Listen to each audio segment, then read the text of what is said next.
Salut, dans cette vidéo, on va parler de la communication non verbale à travers les cultures et les pays. Alors avant tout, petit rappel de ce qu'est la communication non verbale. Le non verbal, ça englobe tous les types de communication, à l'exception des mots en eux-mêmes. C'est le langage corporel et le contexte environnemental impliqué dans toute communication. Ce n'est pas ce qui est dit avec les mots, mais comment cela est dit et exprimé. Elle peut vous permettre de communiquer avec des personnes de cultures différentes, même si vous ne parlez pas leur langue. La communication non verbale sert à accentuer la signification des messages verbaux, comme montrer une direction. Elle sert à compléter ou contredire les messages verbaux, comme indiquer le sarcasme en utilisant le ton verbal. Elle sert à réguler les interactions avec les autres, par exemple en utilisant des indices non verbaux pour indiquer quand les gens sont autorisés ou non à parler. Elle sert à remplacer des messages verbaux comme un hochement de tête au lieu de dire oui. Et il existe de nombreux types de communication non verbale, comme le contact visuel, la posture, la gestuelle, les expressions faciales. D'ailleurs, j'ai fait une vidéo spécialement sur ce sujet, spécialement sur le sujet des différents types de communication non verbale, donc je vous invite à aller voir. La communication non verbale peut être différente d'une personne à l'autre et surtout d'une culture à l'autre.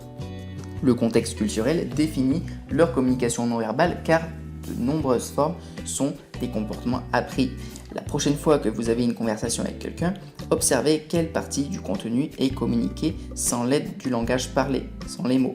Imaginons qu'une personne vous appelle pour vous remettre un document et qu'au moment de vous le donner, elle vous dit « je suis sans voix ». Puisque le document est dans une enveloppe hermétique fermée et que cette personne est en quelque sorte temporairement privée de parole, vous rechercherez des indices non verbaux, donc visage, ton de la voix, posture, sur cette personne. A-t-elle parlé avec un sourire ravi tout en vous serrant la main? Ou a-t-elle murmuré à travers ses lèvres pincées avec un profond froncement de sourcils? De toute façon, les indices non verbaux de cette personne vous communiqueront probablement plus d'informations à cet instant que ces mots. Dans un contexte interculturel, lorsque vos interlocuteurs ne partagent pas vos origines linguistiques et culturelles, la communication non verbale prend un rôle particulièrement important. Cela peut faire la différence entre paraître authentique et être mal compris, et peut rapprocher les gens ou les séparer. Elle peut vous aider à comprendre une personne sans parler un seul mot de sa langue. Étant donné qu'il existe des différences entre les significations de la communication non verbale en fonction des cultures, une mauvaise communication peut survenir lorsque deux personnes de différences culturelles communiquent. Les gens peuvent offenser les autres sans le vouloir en raison de leurs différences culturelles dans la communication non verbale. Les expressions faciales sont la plupart du temps similaires dans la majorité des cultures, car beaucoup d'entre elles, comme sourire et pleurer, sont innées. Selon les recherches, il existe 7 émotions universelles: joie, tristesse, colère, dégoût, peur, surprise et mépris. J'ai d'ailleurs fait une vidéo complète sur ce sujet. Mais il faut savoir qu'en fonction des cultures, les gens s'expriment plus ou moins ouvertement. Prenons un exemple, vous êtes européen, vous voyagez au Japon et vous ne parlez pas japonais. Vous n'avez pas de traducteur ou de dictionnaire et vous ne pouvez utiliser que la communication non verbale pour communiquer avec les gens. Vous allez au restaurant et commandez de la nourriture en montrant quelque chose. Puis vous terminez votre repas et partez. Ils s'inclinent devant vous lorsque vous quittez le lieu et tout s'est bien passé.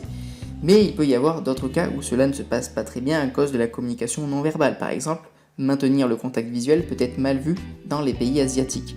Hocher la tête peut également signifier plusieurs choses pouvant causer des problèmes, comme lorsque la personne hoche la tête pour dire oui, d'autres personnes pourraient le comprendre comme un non. Au Japon, quand vous hochez la tête, ils peuvent juste le prendre comme un signal indiquant que vous les écoutez. Pour comprendre cela, il faut avant tout comprendre le rôle important de votre langage corporel dans toutes vos communications. Au moment où vous parlez avec une personne, vous pouvez hocher la tête et sourire. Votre interlocuteur reçoit alors le signal que vous suivez ce qu'il est en train de dire et que vous êtes même peut-être d'accord avec lui. C'est un exemple de communication non verbale aidant à améliorer n'importe quel type de communication. Les mots sont très importants car ils communiquent efficacement ce que nous voulons, mais les comportements non verbaux communiquent encore bien plus que ça. Notre langage corporel nous aide à partager nos émotions, nos accords et nos désaccords, nous aidant ainsi à communiquer nos intentions avec le langage verbal. Nous communiquons verbalement sans peine avec les personnes parlant notre langue, mais avons plus de mal à communiquer avec des personnes d'autres cultures et parlant d'autres langues. Une partie de la raison est que le langage verbal ne communique lui-même qu'une certaine quantité de contenu. Une personne qui ne développe pas ses compétences linguistiques dans les comportements non verbaux associés à cette langue aura toujours un peu de mal à bien communiquer. les gens peuvent dire verbalement ce qu'ils désirent sans être compris, car beaucoup de ce qui est communiqué est non verbal. Cela peut conduire à des conflits interculturels, des malentendus et des ambiguïtés dans la communication, en dépit de la maîtrise de la langue. D'un autre côté, les comportements non verbaux peuvent aussi graisser la communication lorsqu'il y a un manque de maîtrise de la langue. Les personnes qui sont interculturellement compétentes peuvent aller dans n'importe quel pays où ils ne savent pas parler la langue et être toujours capables de s'entendre avec les autres. Des études montrent même que les cours de langue qui intègrent la communication non verbale et la culture dans leur programme scolaire sont meilleurs que les cours de langue traditionnels qui se concentrent uniquement sur le langage parlé. Alors comment devenir plus efficace lorsque vous communiquez de façon non verbale avec des personnes de cultures différentes? Premièrement, essayez d'être agréable. La plupart des gens aiment les personnes agréables avec un beau sourire authentique. Deuxièmement, soyez intéressés, montrez que vous avez de l'intérêt pour les autres personnes ainsi que pour leur culture. Soyez curieux, posez des questions et dès lors l'interaction interculturelle ne devient pas un problème, elle devient une aventure. Troisièmement, essayez d'apprendre quelque chose d'important sur la langue et la culture de votre interlocuteur. Par exemple, apprenez et essayez quelques mots simples. Bonjour, s'il vous plaît, ou encore merci. Ce sont des mots qui vous serviront bien souvent à améliorer vos interactions avec autrui. Beaucoup de gens auront alors plus envie de vous conseiller, ce qui peut vous aider à surmonter tous les problèmes de communication. De plus, vous grandirez en interagissant avec d'autres personnes. Alors, quelle est l'émotion la plus facile à communiquer à travers les cultures ? La plus facile à communiquer est la joie, bien entendu, car être sympathique et agréable est simple à communiquer. En plus, c'est gratuit et ça a bien souvent un grand impact positif sur vos relations. Ça ne peut pas vous faire de mal. Toutes les autres émotions sont sujettes à des malentendus. On pourrait être dégoûté, triste, surpris, effrayé ou encore en colère, et toutes ces émotions peuvent être mal interprétées. Fait important, il faut aussi penser à la façon dont vous régulez vos émotions et vos expressions dans diverses interactions, car ce qui peut provoquer une émotion dans l'une peut ne pas être ce qui se passe réellement dans l'autre. Voyons maintenant les avantages d'une bonne communication non verbale. Dans le contexte de la communication interculturelle, je pense que le principal avantage est que si vous êtes bon en communication non verbale, vous pouvez aller n'importe où sans connaître la langue et bien vous en sortir. Il est plus facile d'avoir des interactions interculturelles efficaces, même sans connaître la langue, lorsque vous avez des compétences en communication non verbale. Et en tant qu'espèce, durant des millions d'années, nous sommes appuyés sur la communication non verbale pour envoyer et recevoir des messages, et ce, bien avant l'évolution du langage verbal. D'ailleurs, vous remarquerez qu'un bébé ne parle pas le langage verbal, il l'apprend. Et quand il naît, eh bien, il communique uniquement de façon non verbale, et ensuite il apprend le langage verbal. Mais jusqu'à un certain âge, il communique avec sa mère uniquement de manière non verbale. Et bien que nos cultures nous engagent de différentes manières à nous exprimer sans mots, nous sommes beaucoup plus semblables que nous pourrions le penser. Les données scientifiques sur la plupart des processus psychologiques, les attributs et les comportements montrent que les différences culturelles entre nous sont beaucoup plus petites que nos différences individuelles. Malgré nos tendances à perdre de vue nos similitudes et au contraire à mettre en évidence nos différences, la majorité des gens dans le monde veulent s'entendre. Comme pour toutes les relations, la communication est la clé. Comme pour toutes les relations, la communication est la clé. C'est alors que nos aptitudes non verbales peuvent nous aider à mieux comprendre les autres, même quand les mots nous manquent. Alors maintenant, on va voir une notion importante dont je tiens à vous parler, c'est les cultures à contexte faible et les cultures à contexte élevé. Alors, qu'est-ce que c'est ? Pour mieux comprendre les nuances de la communication non verbale entre les cultures, il est important de connaître les différences entre les cultures à contexte élevé et les cultures à contexte faible. Le contexte se réfère à l'information qui entoure un événement et est lié à la signification de cet événement. Les cultures à contexte élevé reposent fortement sur la communication non verbale en utilisant des éléments tels que la proximité de leurs relations, des hiérarchies sociales strictes et des connaissances culturelles profondes pour transmettre un sens. En revanche, les cultures à faible contexte dépendent largement des mots en eux-mêmes. La communication a tendance à être plus directe, les relations ont tendance à commencer et se terminer rapidement, et les hiérarchies sont plus détendues. Il est important de noter qu'aucune culture n'est meilleure qu'une autre. Les styles de communication transmettent simplement des différences plutôt que de la supériorité. Alors pour ce qui est des cultures à contexte élevé, la communication tend à être indirecte et harmonieusement structurée. Dans une conversation, on s'attend à ce que les gens parlent les uns après les autres de façon ordonnée et linéaire. Les désaccords sont personnellement menaçants, il est important de résoudre le conflit immédiatement ou de l'éviter complètement pour que la communication continue. L'espace physique est considéré comme plus commun, se tenir près des autres est une pratique courante. Les messages verbaux sont indirects, les personnes parlent souvent autour d'un point et utilisent des embellissements pour transmettre un sens. Et certains pays considérés comme haut contexte comprennent le Japon, la Grèce et plusieurs pays arabes. Ensuite, nous trouvons les cultures à faible contexte. Dans ces pays, la communication a tendance à être linéaire, dramatique, précise et ouverte, parce que les mots sont si précieux qu'ils sont utilisés presque constamment.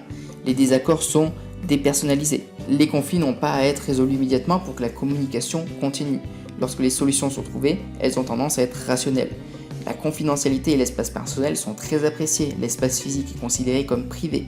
Les messages verbaux sont explicites et directs et les mots sont évalués au-dessus de leur contexte. Certains pays considérés comme contexte faible comprennent les États-Unis, l'Allemagne et divers pays scandinaves. Alors que les contextes hauts et bas sont des exemples de cultures opposées, il est également vrai que de nombreuses cultures se situent entre ces deux extrêmes. Ces cultures pourraient inclure celles d'Espagne, d'Italie ou d'Amérique latine. Alors quelles sont les différences entre les cultures en communication non verbale ? La communication non verbale peut prendre plusieurs formes. L'efficacité de notre communication dépend souvent de la compréhension de ce que ces formes pourraient être et de la façon dont leur signification peuvent différer d'un pays à l'autre. Voici quelques types de communication non verbale ainsi que leurs variantes culturelles spécifiques. Donc voyons quelques types de communication non verbale ainsi que leurs variantes culturelles spécifiques. Premièrement, on a le contact visuel. Les cultures occidentales considèrent généralement le contact visuel comme une bonne chose. Ils montrent l'attention, la confiance et l'honnêteté. D'autres cultures comme l'Asie, le Moyen-Orient, l'hispanique et l'amérindien ne le prennent pas comme une bonne expression. Il est pris comme une expression grossière et offensante. Dans les cultures orientales, les femmes ne devraient surtout pas avoir de contact visuel avec des hommes, car cela montre un pouvoir ou un intérêt sexuel. Dans de nombreuses cultures asiatiques, éviter le contact visuel est considéré comme un signe de respect. Cependant, en Amérique latine et en Amérique du Nord, le contact visuel est important pour transmettre l'égalité entre les individus. Au Ghana, par exemple, si un jeune enfant regarde un adulte dans les yeux, cela est considéré comme un acte de défi. Donc vous voyez qu'en fonction des pays, des continents même, eh bien, le contact visuel n'a pas du tout la même incidence et la même signification. Ensuite, on a la gestuelle. Les gestes tels que le pouce levé peuvent être interprétés différemment selon les cultures. Il est pris comme un signe de ok, tout va bien dans de nombreuses cultures, alors qu'il est considéré comme un vulgarisme dans d'autres cultures. Certaines cultures utilisent les doigts pour attirer l'attention d'une personne, alors que d'autres les considèrent comme un manque de respect et très offensant dans certaines cultures du Moyen-Orient par exemple. En Polynésie, les gens sortent la langue pour saluer les gens, signe de moquerie dans la plupart des autres cultures. Les gestes peuvent transmettre des significations extrêmement différentes. Les personnes aux États-Unis utilisent le signe haut, comme ça, avec les doigts, pour faire un rond avec un pouce et son index pour indiquer que quelque chose est acceptable. Au Japon, le même symbole signifie argent. Les Argentins, les Belges, les Français et les Portugais utilisent tous ce symbole pour signifier zéro ou rien.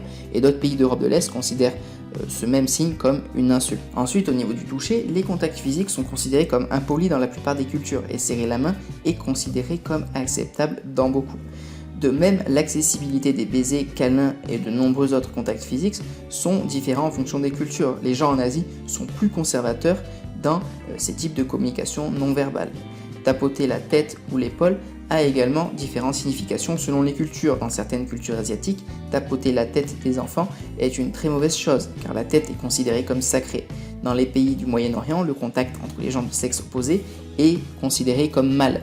L'endroit et la manière dont vous touchez une personne changent la signification du contact physique. Donc, vous devez être prudent lorsque vous visitez un nouvel endroit. Un grand nombre d'expressions culturelles sont réalisées par le toucher. En Amérique, par exemple, l'utilisation d'une poignée de main ferme est considérée comme appropriée pour saluer un étranger. Toucher la tête des enfants va bien en Amérique du Nord. Pourtant, en Asie, cela est considéré comme hautement inapproprié car la tête est considérée comme une partie sacrée du corps. Au Moyen-Orient, la main gauche est habituellement utilisée pour manipuler l'hygiène corporelle et par conséquent, utiliser cette main pour accepter un cadeau ou serrer la main est considéré comme extrêmement impoli. Et il y a aussi un large éventail de points de vue culturels sur les règles appropriées concernant le contact physique entre les sexes opposés et similaires. Ensuite, on a l'apparence. L'apparence est une autre forme de communication non verbale. Les gens sont jugés à partir de leurs apparences. Les différences raciales ainsi que les différences de tenue vestimentaire en disent long sur tout individu. Se toiletter afin d'être présentable est considéré comme un aspect important de la personnalité dans la plupart des cultures. Mais ce qui est considéré comme une bonne apparence dans une culture ne l'est peut-être pas dans une autre. La modestie peut également être mesurée à partir de l'apparence. Et ensuite, on a la posture et les comportements de manière générale.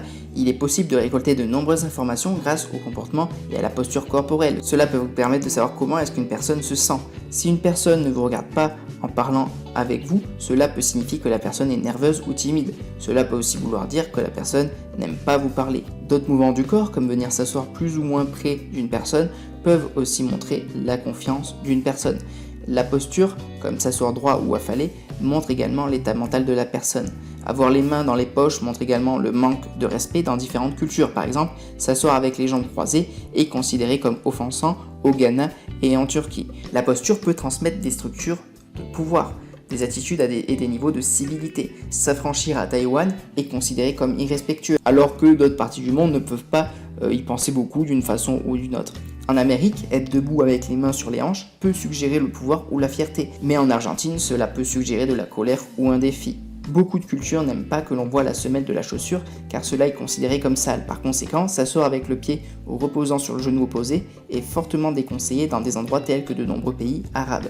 Ensuite, on a les expressions faciales. Le visage montre des sentiments et des émotions. Le degré d'expression faciale est déterminé par les cultures. Les gens des États-Unis montrent plus d'émotions que leurs homologues asiatiques. Les expressions faciales sont similaires dans le monde entier, mais selon les cultures, les gens ne les montrent pas en public. Le clin d'œil est une expression faciale dont la signification est particulièrement variée. En Amérique latine, par exemple, le geste est souvent considéré comme une invitation romantique ou sexuelle. Les Nigériens, Yoruba, font un clin d'œil à leurs enfants s'ils veulent qu'ils quittent la pièce, et les Chinois considèrent ce geste impoli. Ensuite, on a tout ce qui est paralangage. La manière dont nous parlons constitue également ce que nous communiquons. Par exemple, le ton de la voix, le volume, le rythme, la hauteur parlent plus que ce que les mots expriment.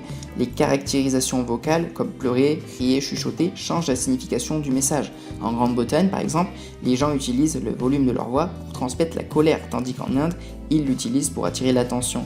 Les femmes japonaises mettent un point d'honneur à élever le ton de leur voix pour se différencier des hommes. En Amérique, la hauteur de la voix entre les sexes reste la même.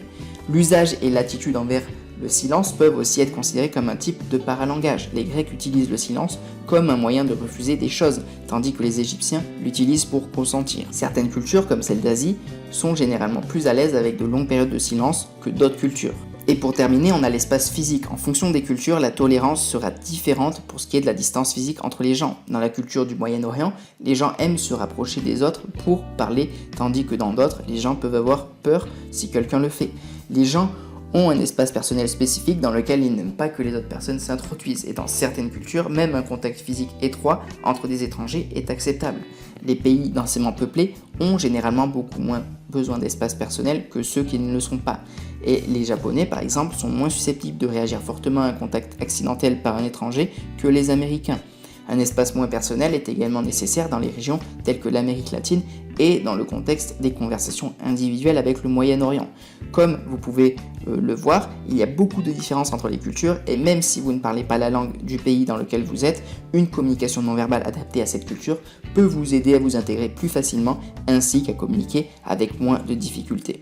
Je vous remercie d'avoir suivi cette vidéo et en complément de cette vidéo, si l'étude de la communication non verbale et du langage corporel vous intéresse, je vous invite à télécharger votre formation offerte qui se trouve dans la description. C'est une formation dans laquelle je vous explique comment décoder le langage corporel de manière fiable et efficace. Donc si vous désirez connaître les pensées, émotions et intentions des personnes autour de vous, eh bien vous pouvez vous la procurer. C'est pour vous, c'est cadeau, c'est complètement offert, c'est juste dans la description. Donc allez-y, ne vous gênez pas. Je vous invite également à vous abonner à la chaîne YouTube, à mettre un petit pouce bleu, un commentaire, partager la vidéo si elle vous a plu. Et quant à moi, je vous dis à très vite dans la prochaine vidéo. Ciao!